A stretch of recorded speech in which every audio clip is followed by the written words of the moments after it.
주님의 이름으로 문안드립니다. 한 미국인 사업가가 2009년에 법정에서 무려 150년형을 선고받게 됩니다. 본인이 운영하던 그 자산관리회사가 수천 명의 고객들을 상대로 천문학적인 금액을 사기친 것입니다. 그 사람을 신뢰하고 열심히 모은 자신들의 재산들을 투자했던 사람들은 배신을 당한 것입니다. 신뢰는 우리의 삶 가운데 있어서 가장 필수적인 요소입니다. 저희 집 막내 아이가 학교에 들어가기 전에 저와 함께 소포를 붙이러 갔던 경험이 있습니다.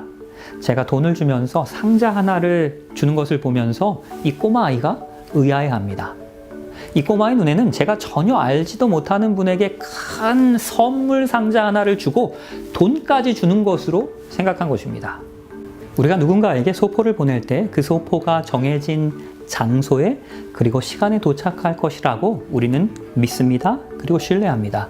그러하기에 돈까지 주어서 그 소포 보낼 수 있는 것입니다. 저희 집 꼬마 아이의 눈에는 이 신뢰라는 그 믿음이라는 개념이 이해가 되지 않았던 것입니다. 우리가 고장난 제품을 수리하기 위하여 서비스 회사에 맡길 때 그 제품이 잘 고쳐져서 우리가 다시 돌려받게 될 것이다라는 믿음을 가집니다. 그러하기에 맡길 수 있는 것입니다. 은행에 돈을 저축할 때도 마찬가지입니다. 우리가 맡긴 돈, 내가 원하는 때에 찾을 수 있을 것이다라는 믿음이 있기 때문에 맡길 수 있는 것입니다. 그러하기에 믿음은 그 무엇보다도 중요한 것입니다. 우리의 신앙에 있어서도 마찬가지입니다. 믿음이 중요합니다. 우리가 직접 만나보지도 못한 그 하나님이 존재하신다는 것을 우리가 어떻게 믿을 수 있습니까? 그 하나님께서 온 세상을 창조하셨다는 것을, 온 우주를 주관하신다는 것을 어떻게 믿을 수 있는 것입니까? 이 성경이 하나님께서 우리에게 주신 책이라는 것을 어떻게 믿을 수 있는 것입니까? 이에 대하여 성경 이사야서 46장에서는 다음과 같이 답변합니다. 너희는 옛 정의를 기억하라. 나는 하나님이라. 나 외에는 다른 이가 없느니라. 나는 하나님이라. 나 같은 이가 없느니라. 내가 시초부터 종말을 알리며 아직 이루지 아니한 것을 옛적부터 보일 것입니다. 하나님께서는 어떠한 미래의 사건이 일어나기 전에 그것을 미리 예언하심으로 하나님께서 신뢰할 만한 분이라는 것을 우리에게 보여주시는 것입니다. 그 한 예로 역사상 등장하는 고대 바벨론 왕 느부갓네살 왕의 이야기를 오늘 이 시간 나누기 원합니다. 느부갓네살이 다스린 지 2년이 되는 해였습니다. 그 느부갓네살이 꿈을 꿉니다. 그리고 그로 인하여 마음이 번민합니다. 잠을 이루지 못하는 것입니다. 바벨론 왕 느부갓네살은 한 꿈으로 인하여 번민하게 됩니다. 그리고 잠에서 깬 그 느부갓네살은 아주 중요한 꿈을 꾸었다는 것을 알게 됩니다. 그러나 그 꿈의 내용이 무엇인지, 그 꿈이 무엇을 의미하는지조차 전혀 알 수가 없었습니다. 그때 하나님께서 다니엘을 통하여 이 왕의 꿈을 드러내어 보여주십니다. 왕이여, 왕이 한 큰 신상을 보셨나이다. 그 우상의 머리는 순금이요, 가슴과 두 팔은 은이요, 배와 넓적다리는 노시요, 그 종아리는 쇠요, 그 발에 얼마는 쇠요, 얼마는 진흙이었나이다. 이 우상 숭배자였던 느부갓네살은 그 꿈에서 금과 은과 동과 철로 만들어진 큰 신상을 보게 됩니다. 그리고 중요한 것은 이것입니다. 또 왕이 보신즉 손대지 아니한 돌이 나와서 신상의 쇠와 진흙의 발을 쳐서 부서뜨립니다. 그리고 그 우상을 친 돌은 태산을 이루어서 온 세계에 가득하게 됩니다.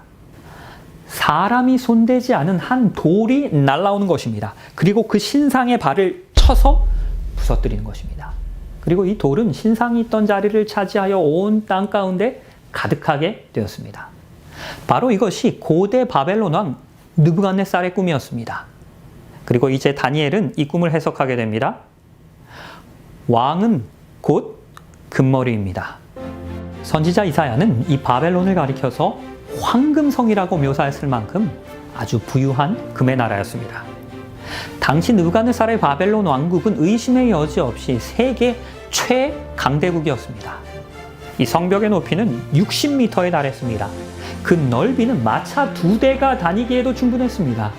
이 성문은 견고한 청동으로 만들어졌습니다. 이 성 안에는 20년 동안이나 버틸 수 있는 충분한 식량과 무한한 자원이 비축되어 있었습니다.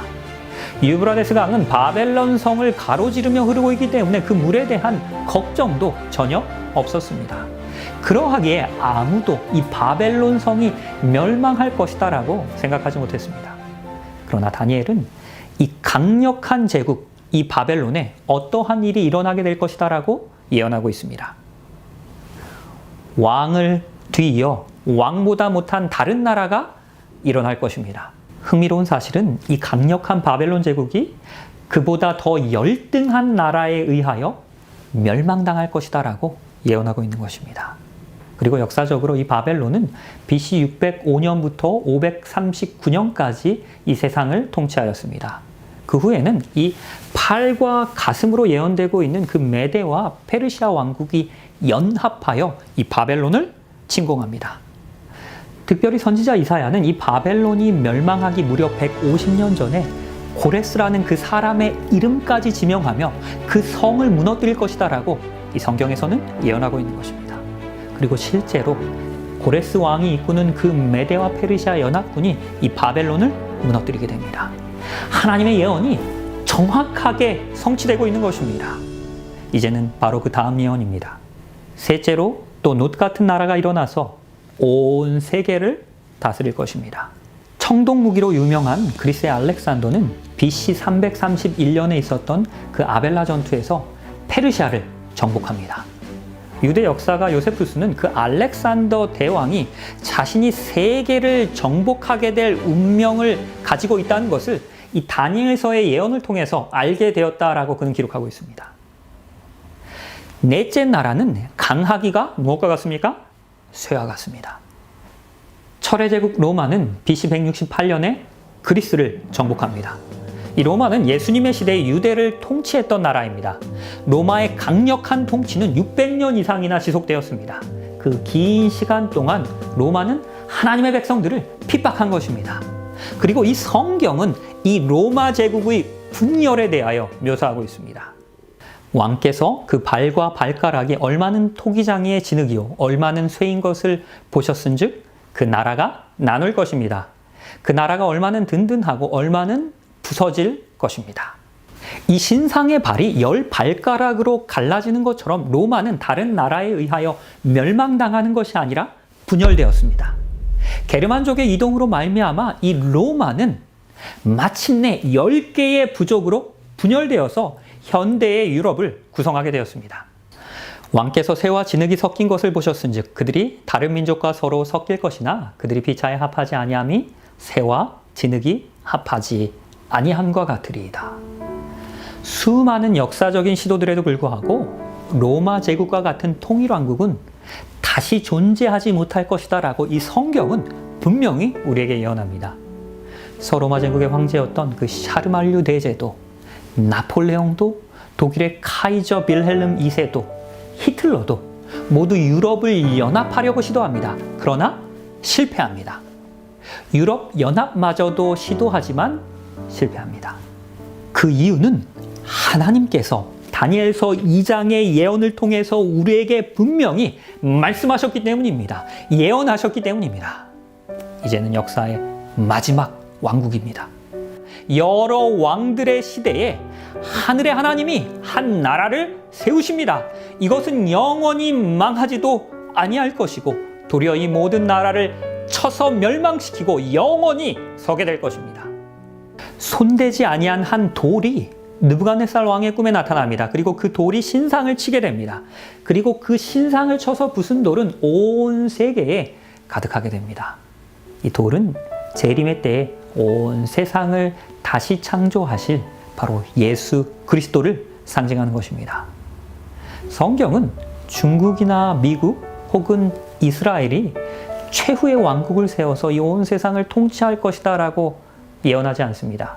오직 예수 그리스도만이 영원한 나라를 세우시고 이 온 세상을 통치하실 것이다 라고 이 성경을 통하여 우리에게 예언하고 계신 것입니다. 예수께서 이 세상의 역사를 마치실 것입니다. 그리고 5번째 왕국을 세우실 것입니다. 그 나라는 영원할 것입니다. 이 시간 여러분들께 제가 4가지 예언을 드리겠습니다. 10분 후에 여러분들이 계신 곳에서 비가 내리기 시작할 것입니다. 그리고 10분이 더 지나면 20분 후에는 토네이도가 여러분들이 계신 곳에 올 것입니다. 그리고 30분 후에는 눈이 내릴 것입니다. 그리고 40분 후에는 불이 날 것입니다. 라고 여러분들께 예언하겠습니다. 다들 좀 저 목사님 좀 이상하시다라고 생각하시죠? 하지만 실제로 10분 후에 비가 내렸다라고 가정해 봅시다. 그러면 여러분들은 신기해 하실 것입니다. 그러면서 20분이 되기를 기다립니다. 그리고 20분이 되면 창밖을 응시하시면서 정말 토네이도가 오는지 궁금해 하실 것입니다. 그리고 정말로 토네이도가 왔다라고 가정합시다. 여러분들은 저를 더 신뢰하기 시작할 것입니다. 그리고 30분을 기다립니다. 그리고 이제 당연히 눈이 내리는지 안 내리는지를 기다립니다. 그리고 실제로 눈이 왔다면 저를 절대적으로 믿고 신뢰할 것입니다. 이제 40분이 되면 불이 날 것이다라는 것을 절대적으로 신뢰하게 되는 것입니다. 이젠 불이 나지도 아직 않았는데 소방서에 미리 신고할 것입니다. 바로 이것이 하나님께서 우리에게 예언을 주신 이유입니다. 금나라의 예언이, 은나라의 예언이, 동나라의, 철나라의 예언이 역사를 통해서 하나하나 성취되어 갈 때 마지막 예언인 재림의 약속까지도, 그 희망의 약속까지도 믿으라는 것입니다. 이 모든 것을 들은 그 우상 숭배자 느부갓네살은 이렇게 이야기합니다. 너희 하나님은 참으로 모든 신들의 신이시오, 모든 왕의 주제시로다. 하나님께서는 그에게 미래를 미리 보이셨습니다. 이 세상의 역사를 주관하고 계심을 드러내어 보이신 것입니다. 그러자 이 세속적인 왕 그 느부갓네살마저도 하나님께서 살아계심을 믿은 것입니다. 신뢰한 것입니다. 너희 하나님은 참으로 모든 신들의 신이시오, 모든 왕의 주제시로다. 이 느부갓네살의 간증이 우리의 간증이 되기를, 이 외침이 우리의 외침이 되기를 바라면서 이 시간을 마치도록 하겠습니다.